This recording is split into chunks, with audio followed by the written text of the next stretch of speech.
Paltiel, did you have any sourdough? You dropped off the sourdough with your wife When? Monday. What, for like baby? Just because one of the girls at my home works at the T's. It's at the end of the day, like Okay. a lot of the food goes to waste, so I just dropped it off. Oh, so, I didn't necessarily see it.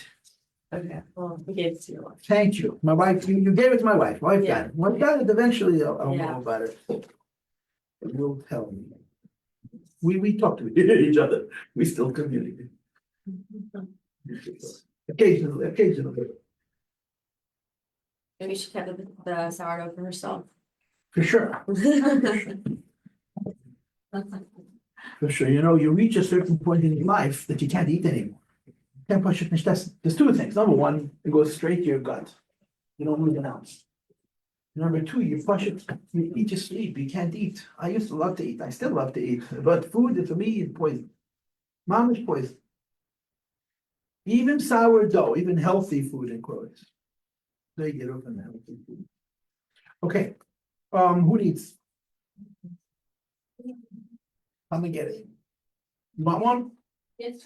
Limoiria. Oh, wait, is it a new? It's from last week. I gave it out last week. Yeah. Oh, I might have a. Rivka.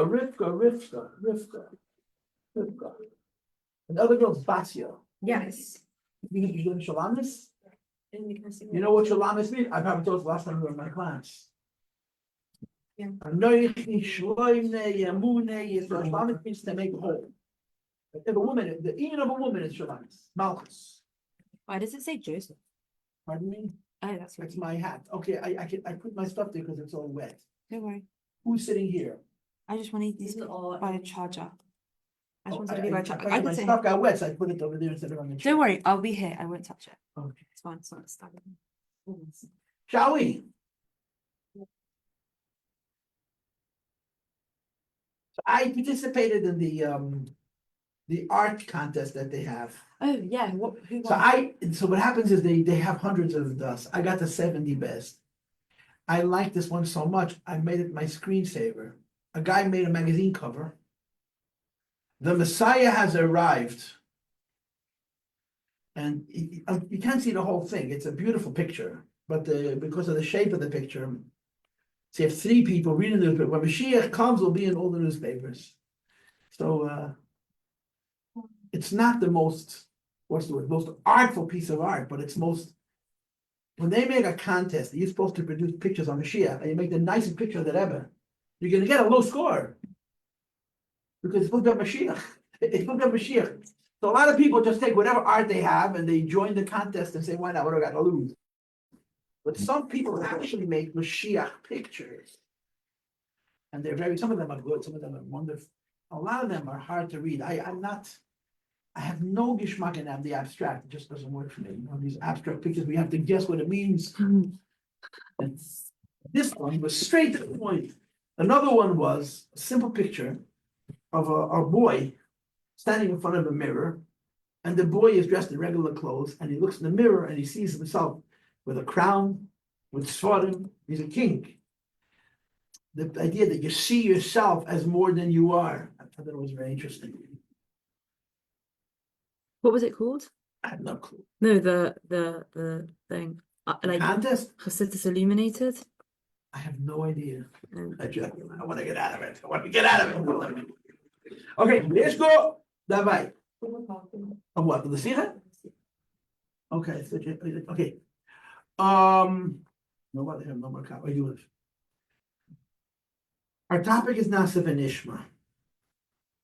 And last week we had 20 minutes on that. The last part of the class was on Nasiv and Ishma. So I want to go straight into the text, okay? But it's very, very important for me to divide this into two steps. Number one, classic Nasiv and Ishma, Pshat Nasiv and Ishma. And number two, the Chassidus Nasiv and Ishma. Because the Chassidus Nasiv and Ishma is a whole different Nasiv and Ishma. And as I told you last week, I asked a bunch of people for references to Sichas of the Rebbe on Nasiv and Ishma. My modern there are, but my modern are always at the deeper levels. You know, I couldn't find the Sicha. The Rebbe talked about Nasiv and Ishma so much, you cannot find one Sicha where the Rebbe philosophy, that's which was developed as an expose, as a shlemus, which I found rather strange. So let's read, we're going straight to the text, the first page. Yeshnei oidin, there's something else, ikri, which is foundational, basic. Ba'achones lekabbalas ha'Torah, which has to do with the preparations for receiving the Torah. This sikha was spoken the Shabbos before Shavuos, which is Hagzadas Lasa Nishma, saying Nasa before Nishma, Asher Inyan Zeh Hoyo, that this event of saying Nasa and Nishma happened, Lifnei Kabbalas HaTorah, the day before the Torah was given, B'chamisha B'Sivan, on the 5th day of Sivan. Now, you may or may not know, because I talked about it a lot, but I also talked about it fleetingly, that the Ramban, with a nun, learns the Chumash as being chronologically in order. So the Ramban holds, what we've been learning now for the last 6 months, or whatever it is, about Friday and the conversion, that whole business, the Ramban holds that it happened afterwards. Hashem came down on a mountain. He gave us the Aseret HaDibur, which was the 10 Commandments. Then he gave us the Torah Shebaal Peh of those 10 Commandments, or I should say the Torah Shebeksav of those 10 Commandments, which is the end of Yisrael and most of Mishpatim. And on that same day, on the 7th of Sivan, Moshe Rabbeinu converted the Jewish people, or the next day.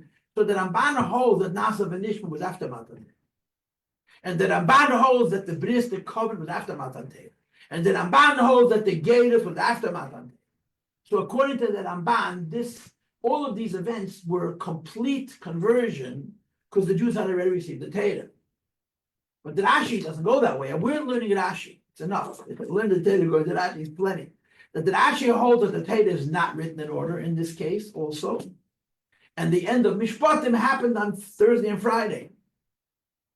The Thursday, the 4th of Sivan, and Friday, the 5th of Sivan, and all of those events of building a carbon, building a mizbeach, and bringing carbonis and dividing the blood in half, and writing the book of the covenant, and reading the book of the covenant, and sprinkling the blood of the Jewish people, and the Jewish people before that going to the mikvah, and the Jewish people hearing Moshe Rabbeinu read the book of the covenant, and saying, Nasa v'Nishma will happen Friday, the day before. And the Rebbe told us in one of our earlier sikhas that we learned this last few months, that because they were converted before the Torah was given, the conversion was not complete. Because the essence of conversion is accepting mitzvahs. And you cannot accept mitzvahs before you were given those mitzvahs. You don't know what you're committing to. And the Rebbe therefore holds that although the conversion of the Jewish people en masse, the massive conversion of Jews happened, and that's how we learned the halachas of Gedus and Vanaveh, the way our convert goes through conversion today, reflects how we were mass converted on Friday, the 5th of Sivan, the eve of the giving of the Torah. It wasn't a complete conversion. Then also the most important part of the conversion is the bris, the covenant itself. And the covenant is not dividing the blood in half, it's not going to the mikveh, it's not sprinkling the blood in the mizbeach, it's not bringing the carbon. It's saying, I will do and I will hear, I'll accept the mitzvah. But they're saying on Friday, I will do and I will hear was incomplete, because they did not yet know what was being expected of them. It became complete the next day. Shabbos, they received the Aseret HaDibur. And according to the Upside Yagon, which actually mentioned the Chumash about the Mishpatim, the 10 Commandments actually include all 613 commandments. So they got the Torah, the Nasa and Nishma from the day before went into full effect. Which is fascinating. It's fascinating. It's fascinating because sometime next year, and I don't know when that's going to be, I'm going to be going back to Baruch Shama soon. And we get back to Baruch Shama, we're going to be sitting in Baruch Shama for some time. I'm going to be doing Baruch Shama twice. I'm going to do Baruch Shama according to the Rishonim, then I'm going to go back and do Shavuos, I'm going to come back and do Baruch Shama according to Kabbalah and Siddur. I already told that to you, but the one thing I'm not doing is rushing. So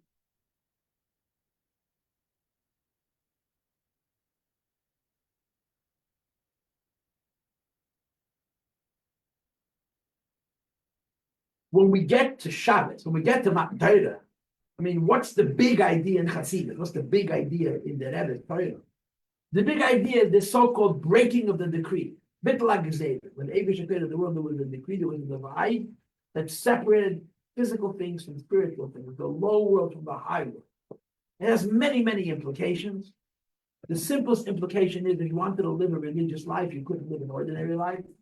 And if you wanted to live an ordinary life, there could be nothing religious about it. There was no way to synthesize, to fuse living and being a servant of Hashem. After Matan Torah, the Eibishter made that constant. And then, of course, there's the mystical idea that after Matan Torah, we're able to elevate the physical world with the physical things. And you all learned the Sikhs because it's one of those things that Mrs. Spritzer teaches. She's been doing it probably for 50 years. So she's one of the senior teachers at Machon. She's probably here, one of the schoolers here. And she teaches the basics, the Likud Sikhs about Bittul HaGzeda. Mrs. Spritzer? Oh, yeah. Diana Spritzer. El Yeinim El Tachtainim. This is before, this is Friday. But they're getting ready to receive the Torah. So there's a lot of, let's call it nebula. It's starting to get a little bit hazy. For 2,448 years, there was a divide between heaven and earth, which the Eibishter established. Now he's going to break that divide. He's going to break that divide, involve a story that went on for hundreds of years itself. Jews have to be born, but they went to Egypt. They had to, in the words of the Rambam, almost be completely erased, and then Hashem sends Moshe Rabbeinu, and he takes us out of Mitzrayim, and we're born as a nation, and then we go out of Mitzrayim, become the Yamsuf, all of these stories are in the Torah, because they're not the story of the Jews, they're the story of the Torah, or as I like to say it, they're the story of the purpose of the creation. And the purpose of the creation is to break the divide between heaven and earth. And when you break the divide between heaven and earth, you could live on earth and live a heavenly existence.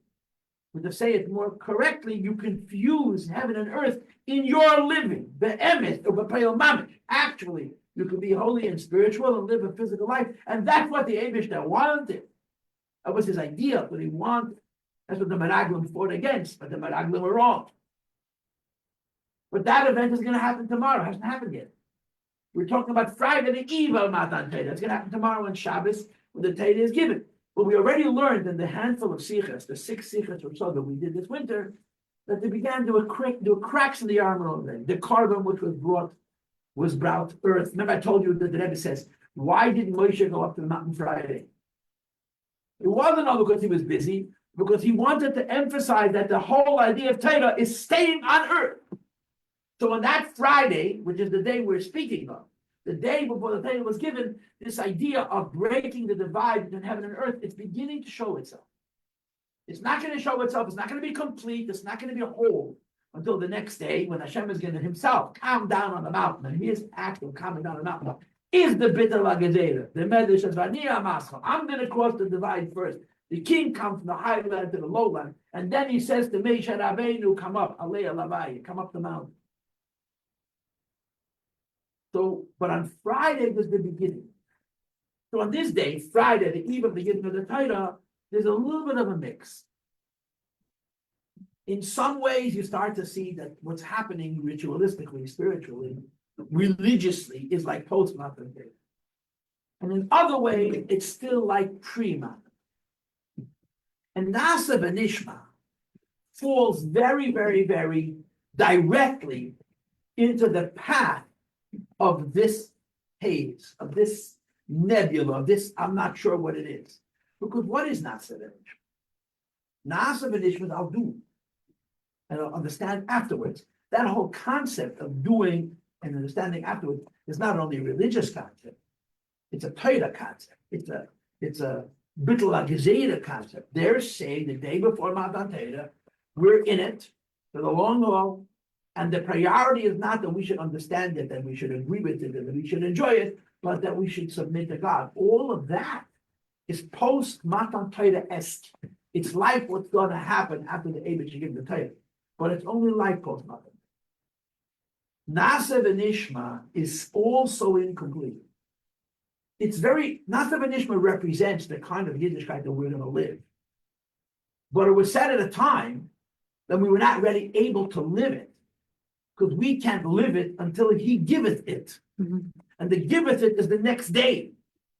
So Nasa V'Nishma, those words, which are the key words in a conversion, the most important words in the conversion is not the mikvah, it's not the bris milah, it's not the korban, it's the I will do. And for them, they were doing it on Friday. So in many ways, doing it on Friday was already part of Torah. We're going to live like Jews. What is a Jew? The Friedrich never right. Aida is a Kabbalah Selnik. A Kabbalah Selnik is a Jew. A Jew has Kabbalah Selnik. The most contrary people on the planet. are Jews. The most uncooperative people in history are the Jews. And the feeling of Jews? Submission. It's really strange, right? The Havana Shabbat, the Pshat is Jews are very independent. And they choose things for themselves.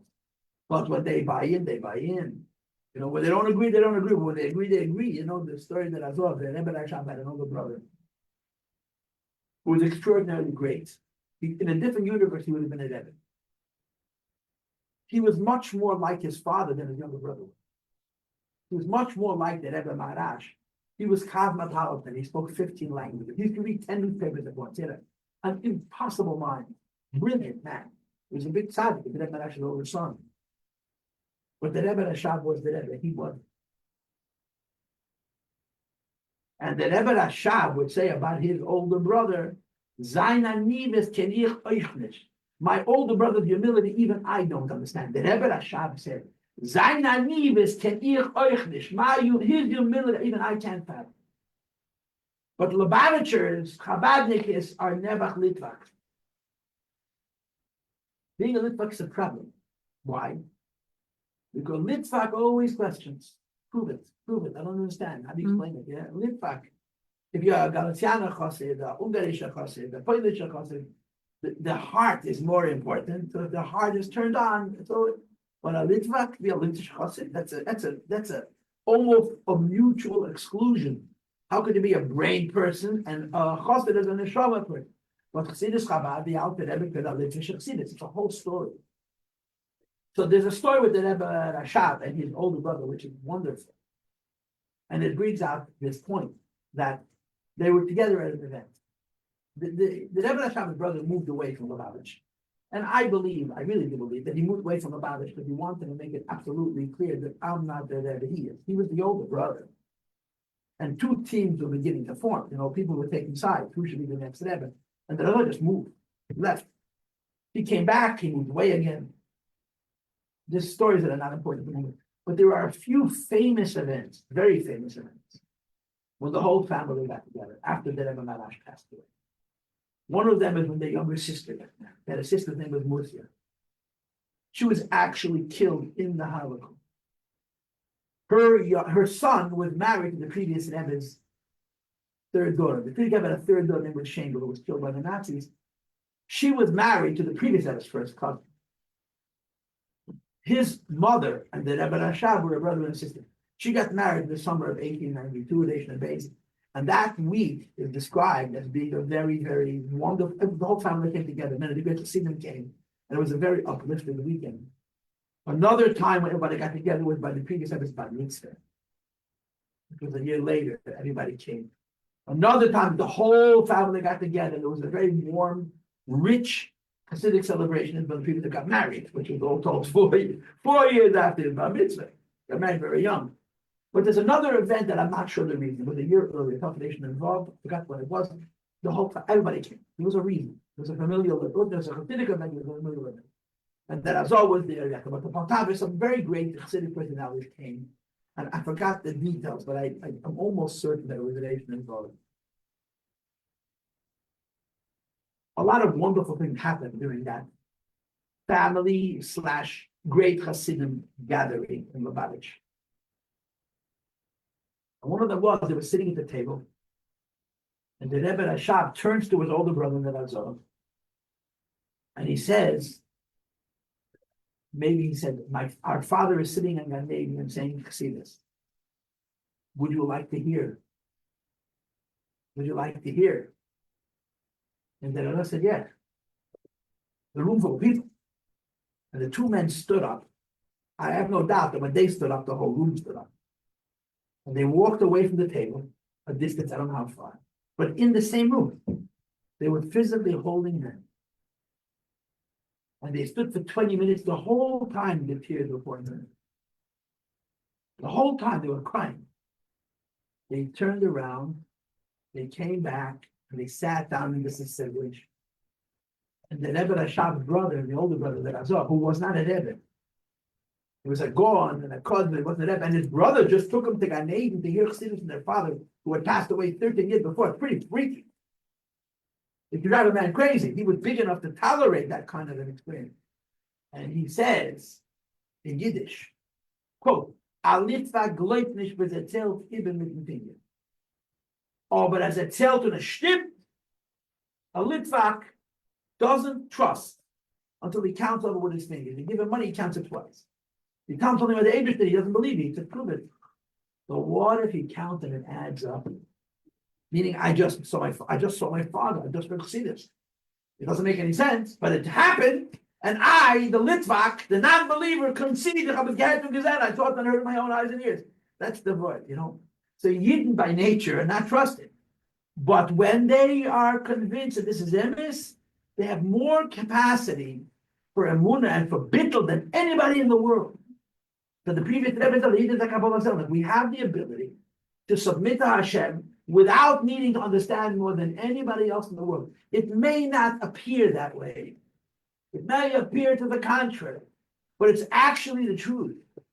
And one of the most critical moments in that evolution, one of the most critical moments in that occurrence, that we should reach a stage where we have the capacity to say, okay, this is true. I will not doubt it anymore, and I will do it.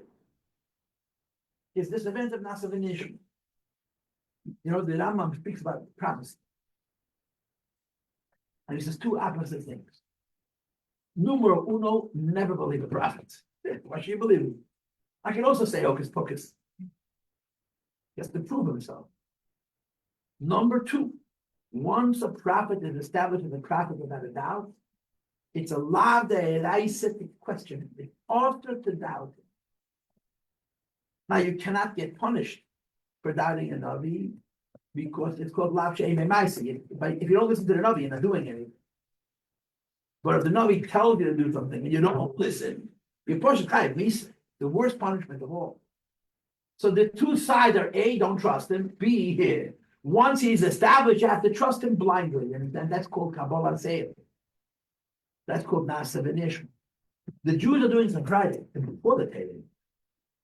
And because they're doing it on Friday, it's not the full Nasa V'Nishma. But to say it in spiritual terms, the idea that when the nation of Israel was born, we were given the spiritual gift of being able to acknowledge the truth, and from that point on, submit, no question.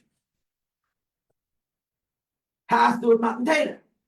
We're saying Nasa V'Nishma the day before. So it's similar to the Gedus ideas that we had in earlier classes. On the one hand, it's like Matan Teda. On the other hand, it's a stage setting. Well, to say what I'm saying in different words, you could almost make the case that the Yidden said Nasa V'Nishma twice. At least figuratively, if not actually philosophically. They said Nasa V'Nishma to get ready to receive the data. And then once they got the Torah, they said Nasa V'Nishma again. The second Nasa V'Nishma, that's the full onset of the Jewish possibility of having a spiritual relationship with God, which is made based on total trust and total submission and total acceptance. It's not blind. It's not blind. Blind is stupid. It's informed, but without doubts. It's without doubt. I'm in. I'm in. That's it. That's it. So the Nasa V'Nishma story is interesting because itself in itself has these two aspects. We did it preliminarily. We did it on Friday. It set the stage. Maybe she give us the Torah. And even if they didn't repeat it again, actually, but philosophically, when they received the Torah, that had to be another Nasa V'Nishma. The second one is the complete Nasa V'Nishma. Because now, A, they received the Torah, so they know what they're committing to. B, they became Jewish on this higher level, which, if you understand the mysticism, Matan Torah became Jewish in our bodies, as you'll see in the Tanya the next couple of days, chapter 49. Our souls were Jewish, but our bodies being Jewish was an onset of Matan Torah, which would happen the next day. So that's, so to speak, the drama of the Nasa V'Nishma. Now, all of this should be in the Likutei Sichos, but it ain't. So I'm making it up. Probably making stuff up as you never know if you're to run. But these basic ideas, I think, are borne out by the Sikh we've already learned. But that's the concept of Nasa V'Nishma. When it happened, okay? If you look at the third page in your stack, I wasted a whole piece of paper on this one line. I'll explain this very quickly. Beginning around 1987, the Rebbe began to edit most of his Fabrengens. Really, most of the Fabrengens. But not all of it. Some of the Fabrengens would stay in the unedited portion and they would publish it as a supplement. The edited Fabrengen would come out and there'd be a supplement of the unedited portion. Sometimes the unedited portion are complete sichos, and sometimes the unedited portions are a few thoughts that were thrown in that didn't make it into the edited portion.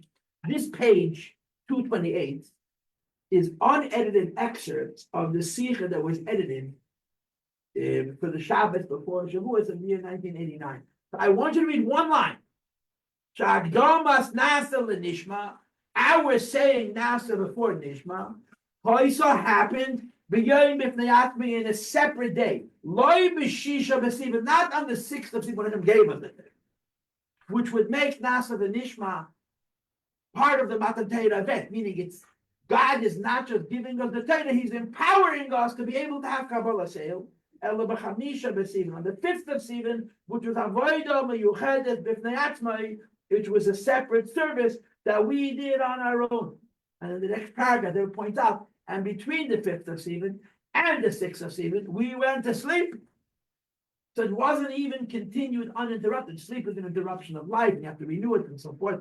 So the Nasa and Nishma, what happened before the Torah was given, to indicate this point that I'm trying to flush out, that you have to almost say that philosophically the two Nasa and Nishma, just like the two gave us the pre-Matan Torah conversion, which can only be completed once you receive the Torah the next day.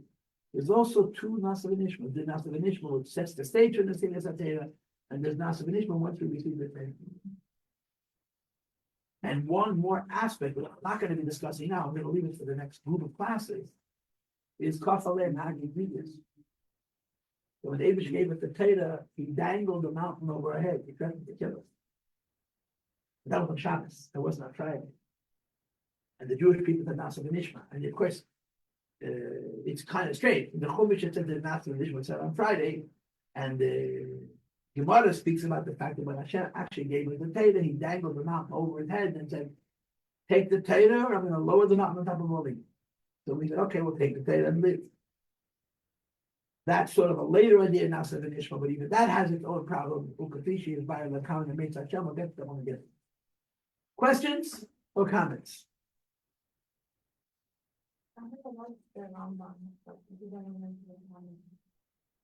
You can ask, but I reserve the right not to answer. Right. You said that the Rambam said that. Ramban. Said that, we said that if we didn't convert, it's after Matan Torah. Correct. The whole part of Mishpatim happened after. So what's all about then there is left the house and he's not like. All of that is the next parasha. So Rashi says the parashas are not in order. And the Ramban says, no, exactly the way it's written, that's exactly how it happened. They argue about Pshat and the Chumash. For days. I have on my website, in case I haven't reminded you in the last 5 seconds, interpreters.org, I have Parsha classes. I once had an opportunity, the kids went on a trip. Oh, you do it. And a couple of boys stayed behind, and among them was some very, very bright boys. So I gave them 2 classes. Each class was about 50 minutes long. I went through the entire Chumash Shmai from the beginning to the end twice. Wow. First in Rashi, and then in the Ramban. Because the Rashi and the Ramban have so many arguments about simply the sequence of events. When did this happen? When did this happen? When did this happen? When did this happen? The Ramban, the Gemara says, the Gemara says that the tape is not chronological. It's undeniable. Because the stories in the Chumash that are written later with earlier dates, there's just no other way.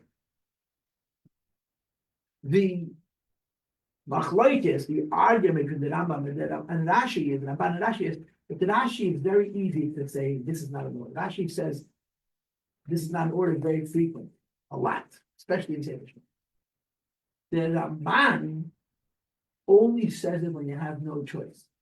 He's very reluctant to invoke people. He can't deny it, but the Gemara says it, but he's very, very reluctant to say the Torah is not written in order.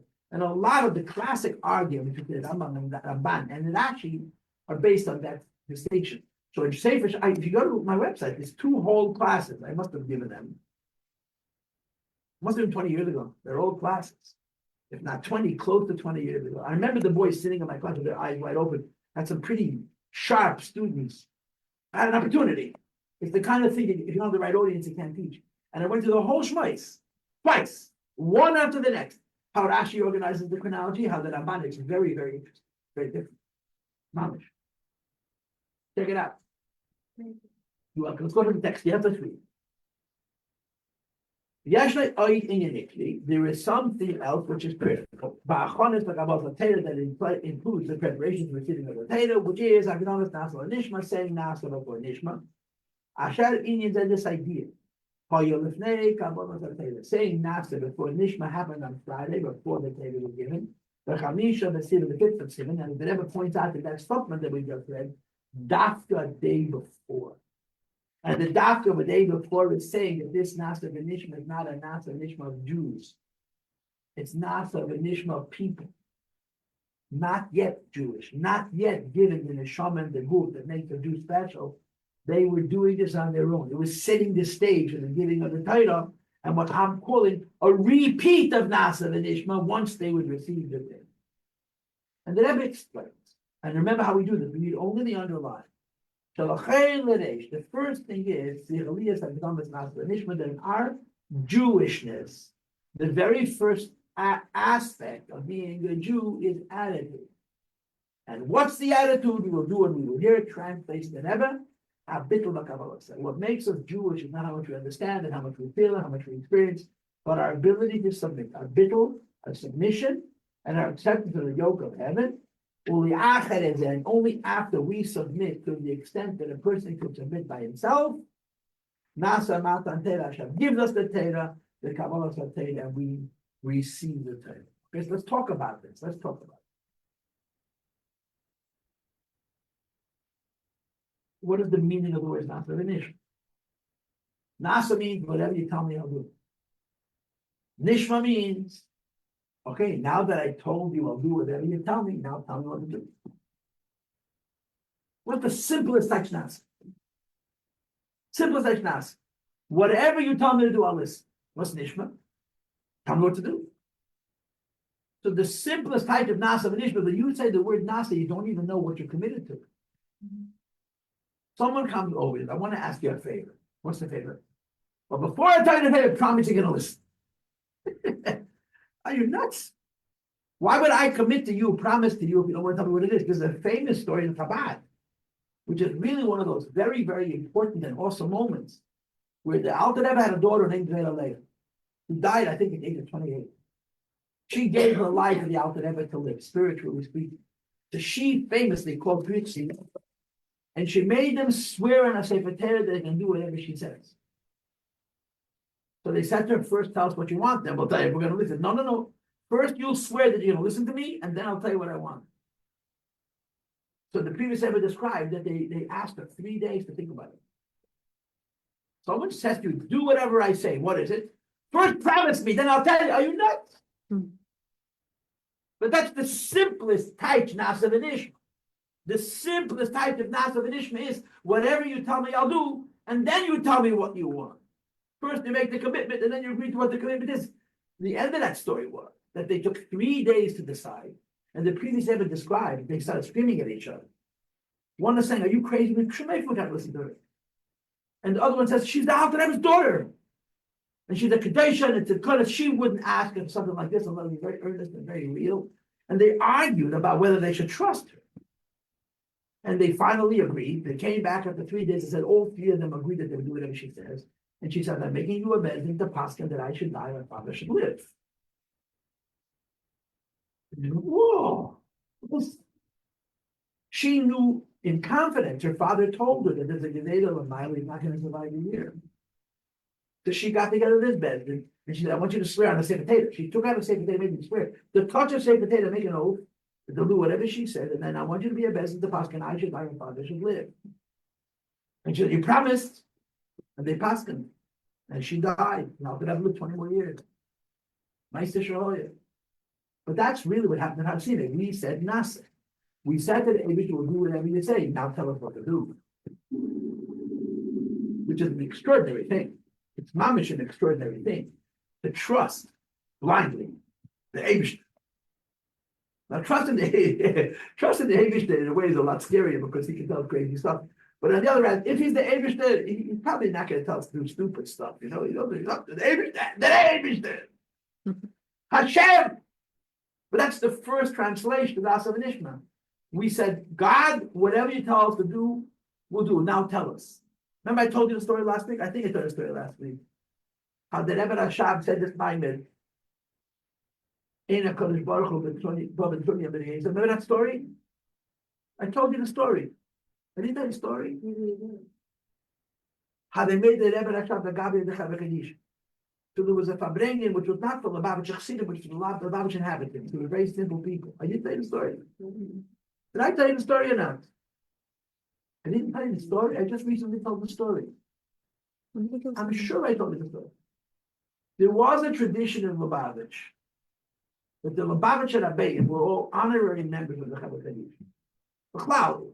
Chabad Kaddish means undertakers. People were very people. It's not a very honorable job. I told you the story. The whole Baricha told you the story. The Rebbe didn't participate. The undertakers were always drunk. You know why?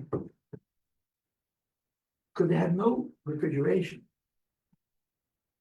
So sometimes they were dealing with bodies which were not in such a wonderfully olfactorily stimulating state of being. They were around dead bodies, and some of them stunk. They were pushing chicken. They were really drunk. But the holy people were honorary members, and the Rebbe was the Gabbai of the Chabad. So I told you the story. You don't remember? So when they made him the Gabbai of the Chabad, they made a procession. They made a Kiddush in Shul, and he said a minor chassidus. They took him under the chuppah to his house with candles. I told you the story. And the Rebbe Rashab said a minor, and the chassidim of Lubavitch, the Balabata Sheyidin, the simple Jews of Lubavitch expected not to understand a word, and they understood every word. He said a minor to them, on their level, that the head knows they have to go into hot water, but the foot goes first. And he learned the lesson of Dina Mesilas Nefesh. And they had a cousin who was so disgusted by this love fest between the Rebbe Rashab and these proselytes. He made some kind of comment, and the Rebbe Rashab gave it. You don't remember any of this? Tachte, nothing. Remember any of it? Anybody else? You remember? You remember Rivka? Nobody was here. Apparently, there was a class I gave you private. So what happened was he said this mind the Rebbe Rashab. The mind is printed. It's not very long. Maybe 3 pages. The previous Rebbe repeated it more than once. But behave.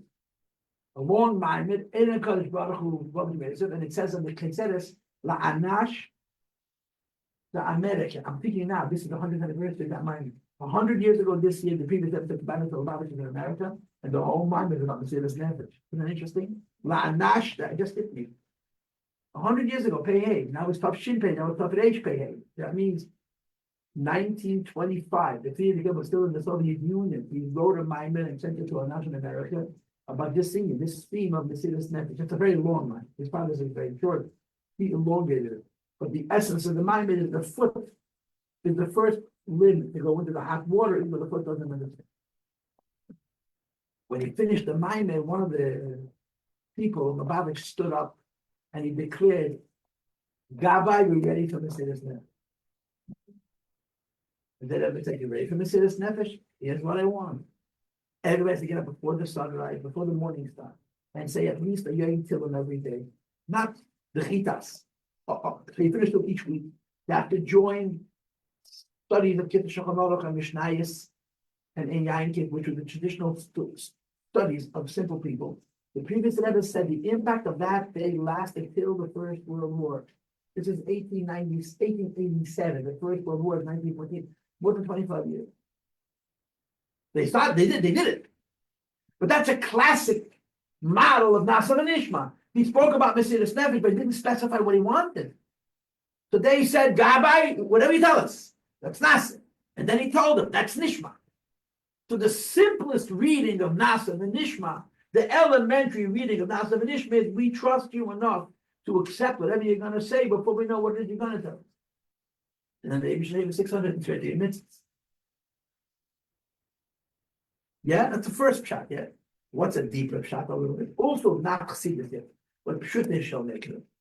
The second shot is Nasa, tell us what to do. And we'll do it. Nishma, after you tell us what to do, and we will do it, then explain it. Nasa, tell us what to do, and we'll do it. Nishma, after you tell us what to do, and we do it, then you'll give us the reason. That's the second Nasa v'Nishma. The first Nasa v'Nishma is, I'm committed to whatever you're going to tell me, I don't know what it is yet. Nishma means, in Yiddish, log me ahead and let me hear what I must do. The second Nasa v'Nishma is, first tell me what to do, and I'll do it.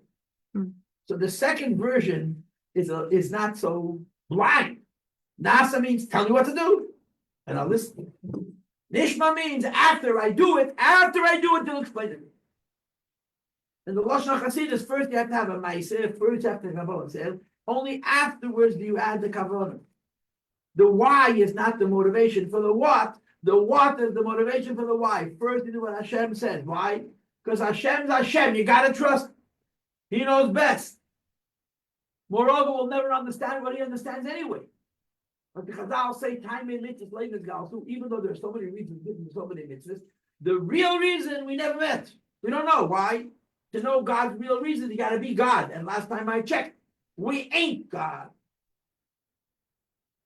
But Nishma means a little bit of an understanding. But now me tell me what to do. And I'll do it.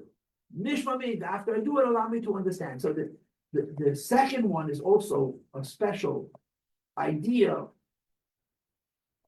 Because usually you tell someone to do something, you say, why? Why should I do it? And Yidna saying, he tells them to do something, first he'll do it, then I'll ask you why. Now this I know I said last week, because I listened to the recording this morning. I listened this morning, almost all the recording, it took a lot of time. I always do this before I come to class. I listened to the class from the week before, so I remember where I'm holding. And I talked to you about the military. Now the most important thing in an army is discipline. That's how armies work. Which means it's a huge army, with millions of people, or hundreds of thousands of soldiers, along, to use an analogy from the First World War, along a trench that stretches 2,500 miles. There's a general sitting in Paris who is deciding what's going to happen the entire length of the front. If one subordinate, one lieutenant, one general, one sergeant, one major, one captain doesn't listen, the entire front can collapse. Because if the enemy can breach, can break through, they can attack it from the back, they can encircle you. So everybody has to do it. And when you're standing at one point in the front and they're asking you to stand there and get killed, your mindset is, I have to stand there and get killed because I don't know why I'm standing and get killed. If I don't listen, a lot more people are going to get killed because somebody else knows. The general knows. There is no place in the world where discipline, Kabbalah Sale, is more overt and still practiced in this world of wise than in the military. Because the military does not have this, the breakdown in the chain of command, it's terrible. Nasa v'Nishma is a military. I told you this also, that when the Rebbe made Tzivos Hashem, when the Rebbe made the army of Hashem, the reason the Rebbe gave for making Tzivos Hashem was because he felt that there's no Kabbalah Sale in America. American kids never do anything unless they want. Yeah. Yes. And the Rebbe said no civilization can survive by it. None. You can't even, said the Rebbe, survive in a civilization because you're afraid of being arrested and put in jail. You need to have a moral compass, the sense of right and wrong, not because you're going to be punished. Because this is right and this is wrong. What's right, you have to say. What's wrong, you're not allowed to do, and that's all it is to do. So the Rebbe made the army of Hashem for children. What was his mindset? You tell a child to do something, and he doesn't ask why he does it. To teach children mishpat, that's what the Rebbe wrote. To teach children what it means to be a soldier. A Yid is a soldier. You have to do what you're told. Later you can ask all the questions you want. Later you can file all the complaints you want. Now you got a list. Nasa you'll do. Nishma, you understand later. Panavod, which bothers me. But there's a story with the Rebbe Barash. The Rebbe Barash was in some hotel. The story bothers me. And I don't know what the source of it is. There could even be the Rebbe. I forgot where I saw it 20 years ago. The Rebbe was in a hotel. The Rebbe had a Haggadah Bashir. He looked like a rich man. So you stay in very expensive hotels. And he looked out the window of his hotel. And right outside the hotel was some kind of a park. And there were a bunch of soldiers, Russian soldiers, who were doing maneuvers. They were doing practices. And they were in lockstep, everybody was doing exactly the same thing. And the Rebbe watched and muttered, why can't Chassidim be like that? I can give you a few answers. Answer number one, when a chassid steps out of line, you chop off his hands. You court martial him, you shame him for the rest of his life. You tell him you can do tshuva, Pesach Sheni. In the army, you mess up, they punish you severely. When you're a trainee in the army, they make a very big deal out of very, very little things because they have to indoctrinate, you have to brainwash with this mindset that when you're told to do something, you do it. No question that. Someone else thinks for you. And if that breaks down, the whole army is broken down and the whole country's safety is in jeopardy because they don't have the necessary defense. That's not an issue. We will do what we will hear you. Okay? So I just gave you two interpretations not for the issue. And the simplest one is the Jews agreed to do whatever Hashem said without knowing what it is. And Nishma, they're going to be informed of what they need to do. Second one is Nasa, tell me what to do. And I'll do it Nishma afterward, I'll try and understand. Okay, and this is called Bittul and Kabbalah, submission to the Eibishter and accepting of the yoke of heaven. Bittul, submission to the Eibishter. Comments or questions? We're going to break. Okay, come back.